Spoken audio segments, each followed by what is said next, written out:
Previewing Week 10 in the NFL here at SBR Forum Videos. I'm Peter Loshak, and I'm very happy to welcome right now a brand new guest to our stable of football handicappers for our NFL previews. He is Joe Duffy, the CEO of OffshoreInsiders.com, and he is a veteran, been around for a long time in this industry, very, very well respected. Joe Duffy, thanks for joining us.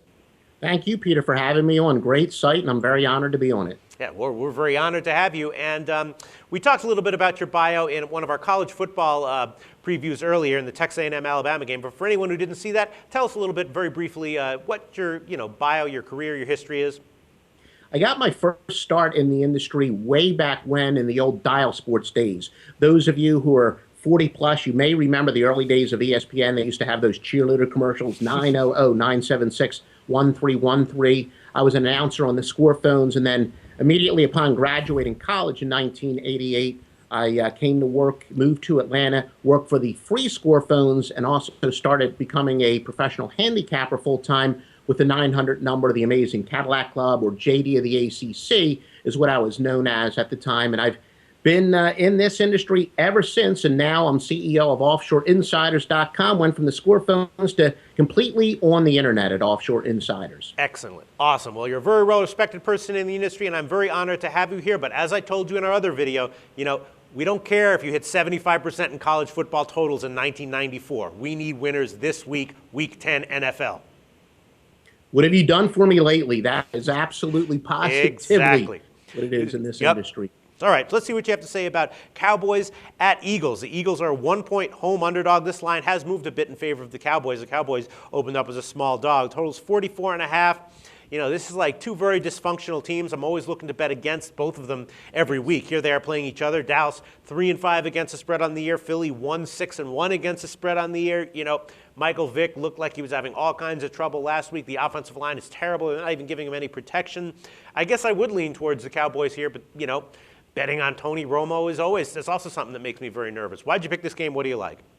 Yeah, well, those erratic teams I actually like to call predictably unpredictable. Yes. And as a general rule of thumb, I like to bet the underdog in a game involving them because they're very tough for the odds makers to get. But especially if one of these erratic teams is playing poorly and they're an underdog, that's when they just tend to actually respond. And I actually bet on teams in situations like that, where conversely, if a team like the Chicago Bears with Jay Cutler, who can tend to be predictably unpredictable, once they get a 2 or 3 game winning streak and they're laying big points, I actually like to take the underdog in a situation like that. But as I kept mentioning in a couple of the other videos, the biggest change I've made in my career in the recent years is where I've really looked at spots and situations a lot more.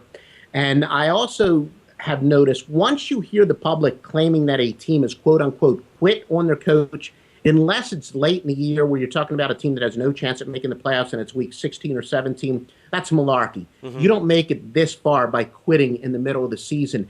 And athletes, they hear that. They hear that chatter from the fans. They hear it from the media, and they respond to this. And as somebody who actually used to live in Philadelphia, maybe you almost have to have lived there to get the appreciation of how much hatred there is when the Dallas Cowboys come to town. Dallas Cowboys are without question the least favorite team in any single sport in the passionate sports town of Philadelphia. The players are very well aware of that. Andy Reid, I don't believe he has lost his players. They certainly are lacking some confidence and cohesion. But with the Cowboys coming to town, with them starting to hear more and more the chatter that they quit on their coach, perfect situation for the Eagles to respond. Both of these teams are underachieving. Philadelphia arguably underachieving more, which means they have a big upside. I think these teams are about even, which means that the Eagles should be at least a 3-point favorite playing at home. But more so, because of the good situation, I think the Eagles will rally around being called quitters. They're going to rally around Andy Reid, who is actually liked, and certainly the hated Dallas Cowboys, who are, both teams are reeling, but the Cowboys aren't really in a good situation hitting the road against a hated rival here. Yeah, I hear you. I mean, the Cowboys aren't really running the ball that well, but then again, it seems like Tony Romo's like a head case, and if he can, get his head straight, he should play pretty well. Whereas people who watched the Eagles game last week, I mean, on Facebook, on Twitter, you're seeing all these feeds, people saying like the Eagles are a joke, LOL, like making fun of Michael Vick and the Phillies offensive line. So what do you say to those people? You're telling these people to bet the Eagles this week? No, their offensive line is very shaky. And one of the last things I do before I finalize my pick is obviously check the injury report. DeMarco Murray, I'll double check his status. I don't believe he is supposed to play this week. But before I do make an official pick. I will confirm that. He makes a big difference for the Yes. Cowboys. They're certainly a much better team if he does play. But, you know, the Eagles have a lot of talent. I wouldn't be surprised if they run the ball a little bit more. Shady McCoy's been a big disappointment, but it's not because of lack of talent.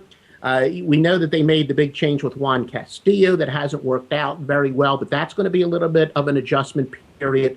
So, yeah, no, the Eagles' offensive line has been very rough this year, which is why they are underachieving. But there are certainly some things they can do to correct that. They can use the bubble screens to get the ball in the hands of the playmakers, and they do have the playmakers. Not that their playmakers have played up to their ability, but I think with some quicker releases and maybe some screen plays, they can really get the ball into the hands of their playmakers against a Cowboy defense that has been quite the disappointment this year. All right, well, there you have it. Joe Duffy, very well-respected OG in the industry, likes the Eagles this week. I personally can't endorse any play on this game. We'll see how it turns out, though. Great preview, Joe Duffy. Thanks. We'll talk to you next week.